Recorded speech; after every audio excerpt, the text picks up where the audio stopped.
Okey, contoh yang kedua hari ni kita nak cerita pasal projectile motion. Projectile motion contohnya awak sepak bola untuk masuk gol kan. Bila awak sepak bola, bola tu melambung di udara dan masuk ke gol, shoot. Ataupun macam baling sesuatu pada satu sudut lah, okey. Terus, so dia melibatkan dua komponen. Kena ingat dia ada vertical dan juga horizontal. Dia ada dua komponen. Vertical tu Y component, horizontal adalah X component. Okay. So, the path followed by projectile equals trajectory. So, ni kena tahu ya, the path followed by projectile is called trajectory.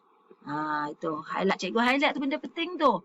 Okay, katalah satu bola ni, katalah ni tiang gol. Ni bola ni, dia bergerak. Masuk. Ini kita panggil trajectory. Okay. So, initial point dekat point A. Ini initial point. Initial. Ni final. So, kalau kita tengok initial point dekat point A, bola naik dengan kelajuan. Initial speed ataupun velocity adalah pada sudut theta. Dan sudut theta tu adalah, okay, dia mesti kurang dari 90 degree. Tapi dia lebih besar pada kosong lah. Sudut dia. So, kalau dia theta sama dengan 90, itu free fall. Jadi, oleh kerana dia bergerak dalam dua dimensi, dia ada paksi X, this is X axis dan juga dia ada Y axis. Maka dia ada dua jenis motion, acceleration pada dua, paksi X dan juga paksi Y. Tapi be careful, AX adalah 0. Kenapa AX dia 0? Kenapa AY negatif G? Okay, you tahu tak? Semasa bola ni berada di udara, apakah daya yang bertindak dekat bola itu?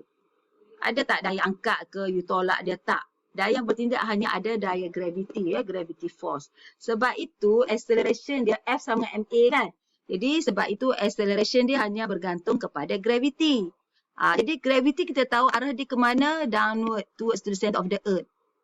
So arah positif Y and negative Y. So that's why AY dia negative G. Sedangkan AX dia ada tak? Tak ada lah. Mana ada acceleration component X? Kenapa tak ada? Sebab tidak ada daya arah komponen X yang bertindak dekat objek yang sedang bergerak secara projectile. Faham? Penting Okay. So, perkara kedua adalah waktu dia naik, nampak tak laju dia berubah menjadi U jadi V1 selepas dekat point P. Dia naik lagi dekat point B. Dekat point B tu kita panggil maximum height. Ingat, keyword dia dekat maximum height, Vx adalah sama dengan Ux sama dengan V dan Vy sahaja kosong. Sangat-sangat penting yang ni. Jangan kata dekat maximum height velocity dia kosong. Maximum height velocity dia kosong itu free fall. Free fall.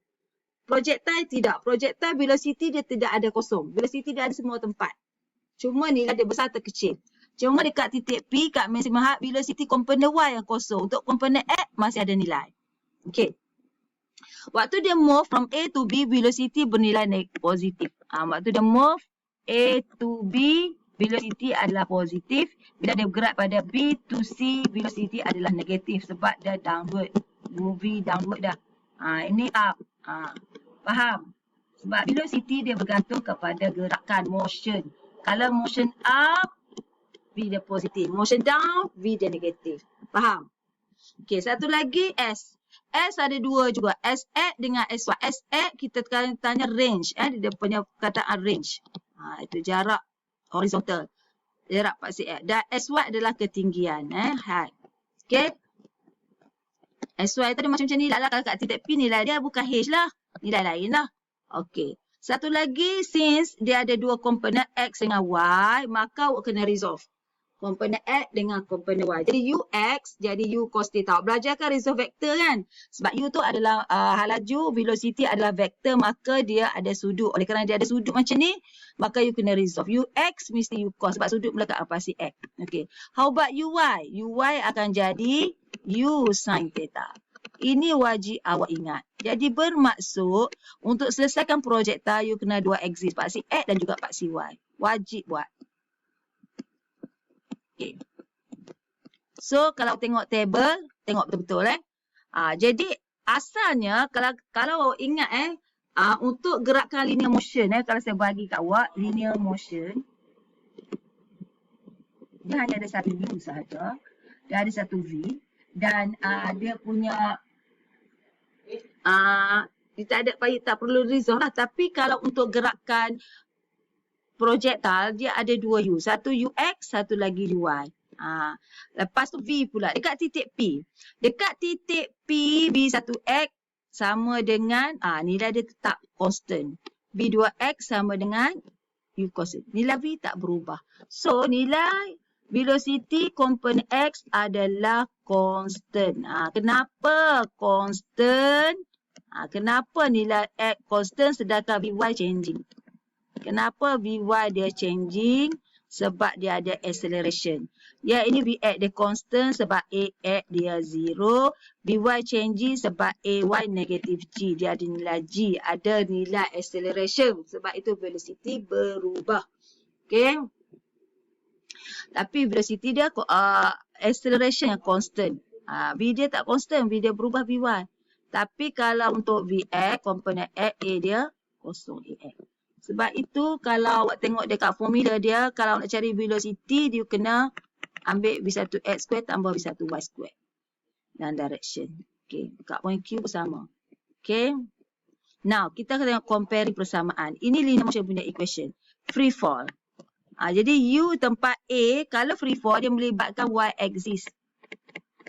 Sebab itu A dia adalah negative G. So, dia tidak ada banyak komponen. Dia hanya melibatkan Y komponen sahaja. Ini melibatkan X komponen sahaja. Hak ni, projektil dia melibatkan X dan Y. Cuba perhatikan formula basic dia. U tambah AT tempat A ni awak ganti dengan kosong AX. Sebab itu formula VX menjadi UX. Maknanya laju komponen X sentiasa constant. Mana kat mana-mana point. Dekat point mana kita tengok kat sini. Dekat point A ke, point P ke, point B ke, Q ke, C ke, laju komponen X tetap nilai dia. Kalau dapat 10, 10 lah. Dapat 5, 5 lah. Tak berubah pada kedudukan. Tapi tidak berlaku untuk komponen Y. Sebab apa? Sebab komponen Y tengok equation dia. Vy equals to Uy minus GT. Dia tak sama Uy, dia minus GT. Jadi dia bergantung kepada nilai GT. Dan T pada setiap tempat tak sama. Time. Titik P, kat titik Q, titik B semua nilai masa dia tak sama. Jadi bermaksud Vy dia changing. Sebab ada AY. How about kalau kita guna formula kedua pun sama juga kita dapat konsep ni.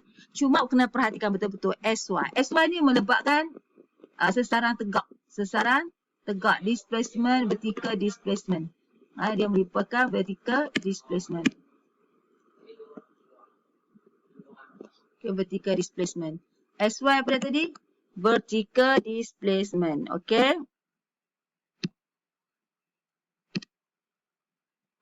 Okay, saya nak highlight di sini SY adalah vertical displacement. Maksudnya nilai SY ada nilai positif ataupun nilai negatif. Saya dah ajar nama konsep macam free fall tadi. Kalau above initial level, maka nilai S dia become positif. Kalau below initial level, okay, SY SY dia jadi negatif. Kita tahu dah. Initial. Bisa cantik pada below dengan below initial. Contoh, tengok horizontal projectile. Ini kita panggil horizontal projectile. Kenapa horizontal projectile? Sebab initially contohnya bola di atas meja lucu ke depan.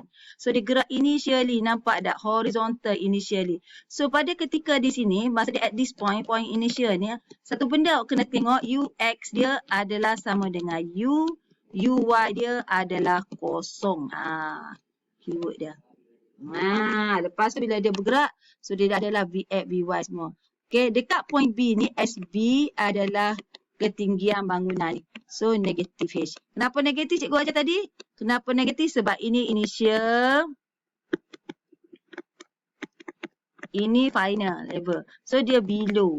Below initial. Kalau below initial, maka dia negatif H. SB dia negatif.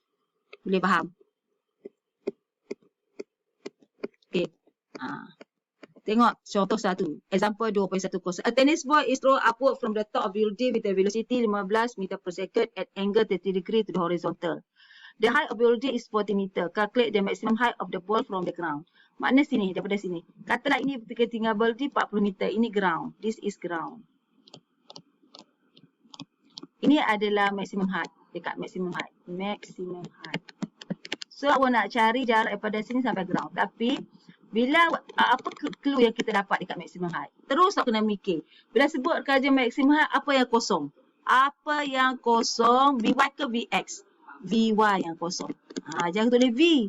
Sebab dalam projektan tidak ada V, dah ada VY, VX. V tu bila kita dah guna formula magnitude tu VX square plus VY square. Faham? Jadi itu pertama keyword dia. Jadi kalau kat sini awak akan fikir nak guna formula mana kan? Awak boleh guna formula yang ada S. VY square sama dengan UY square tolak 2G SY. Macam tu. Okey, jadi macam mana dapat VY square kosong? UY square, mana you kena tahu UY dia berapa? Mana kena resolve. UX, U cos theta, UY, U sin theta. Dah ada nilai UY. So nak cari SY. Senang lah. Boleh masuk nilai ya. Tak ada masalah dah. Masuk nilai O0. UY dia adalah 7.5 kuasa 2 tolak 2G dia berapa? 9.81. Bolehlah darab dengan S. Darab dengan S. So dapatlah cari S. S kamu ni yang ni dah daripada sini ke sini je. So kalau nak daripada ground, from ground, so you kena tambah H besar ni. Ketinggian bangunan itu. Boleh faham? Yang soalan tu solution dia bagi dah ni. Tu. Faham Okey, keyword dia yang ni. Ini keyword dia. Ingat maximum height. Okey, yang kedua dia kata magnitude of velocity of the ball just before hit the ground kat sini. Just before hit the ground. Ni, just before hit the ground. Apakah V dia? Kena ingat kalau dia minta velocity, minta VX ke VY ke tak? Dia minta V. V bermaksud you kena ada dua nilai iaitu VX square plus apa? VY square. So maknanya soalan B ni dia minta velocity kat sini. Just before kena lantai ataupun kena tanah. So masuk cari V. Kalau nak cari V, awak kena cari VX dia berapa, VY dia berapa. Baru boleh cari V. So VX tak payah susah hati sebab VX adalah constant. So VX sama dengan UX. You dah ada nilai ni. So dapat dah 13. Okey. Tapi sekarang cikgu, apakah VY? VY tak boleh ambil nilai VY kosong ke tak? Di sini VY tak kosong, kena cari. Macam mana cari VY? Gunalah formula ni. VY equals to apa dia? UY square tolak 2G SY. Okey, UY berapa? 7.5. Tolak 2G. G berapa G? 9.81. Buat SY. Berapa nilai SY? SY ni adalah keseluruhan jenis ni. Daripada ni initial to final. Apa nilai SY kamu? Keyword dia adalah sampai di sini SY dia adalah sama dengan negatif 40. Kenapa negatif? Sebab dia below initial. Ini initial level. Sebab dia below. Below initial level. Maka SY dia negatif 40. Okey. Negatif 40. Saya tak nampak dah. VY square sama dengan 7.5 kuasa 2 tolak 2 kali 9.81. Negatif wajib masukkan. Okey, so dapatlah jawapan V. So VY kamu dapat ni sepatutnya ambil nilai negatif. Kenapa ambil nilai negatif? Sebab dia moving downward. Mesti dapat nilai ni sebab dia moving downward. Adakah selesai cikgu? Belum lagi sebab awak kena ambil nilai VY, VX masuk dalam equation ni. Okey. So, mari kita tengok yang kejadian ni. Nampak tak? Awak ambil negatif. Kenapa ambil nilai negatif? Cikgu cakap tadi. Sebab dia moving downward. Masa awak kira ni, awak dapat dua nilai positif negatif. Jangan buat nilai positif, salah. Okey, lepas equation dapat. Okey, V dia nilai ni. Kenapa letak V negatif? Sebab dia moving downward. Magnitude velocity dia yang ni lah. Okey, soalan minta magnitude, tak minta arah. Tadi, tengok soalan betul-betul. Dia minta magnitude. Bila sebut minta magnitude, direction tak perlulah. So kita hanya perlu cari nilai. So bila sebut perkataan magnitude, ingat jawapan dia mesti sentiasa positif. Dia sebut magnitude tak kira lah dia gerak ke atas ke, dia gerak ke bawah ke. Jawapan mesti positif. Sebab magnitude tu nilai. Negatif tu arah. Okey, untuk soalan example 2.2, apa keyword dia? The travelling horizontally at constant velocity. Maksudnya initial, ni initial velocity dia. Constant horizontal. Ini adalah U, dia adalah 50. Tapi kena ingat, bila dia gerak horizontally, bermaksud dia gerak macam tu, lepas tu dia drop the passer kan, reels. Dia gerak secara horizontal. Bila dia drop the passer tu jatuh. Bila passer tu jatuh, dia akan buat gerakan projectile macam tu. So, Ini adalah case horizontally. So you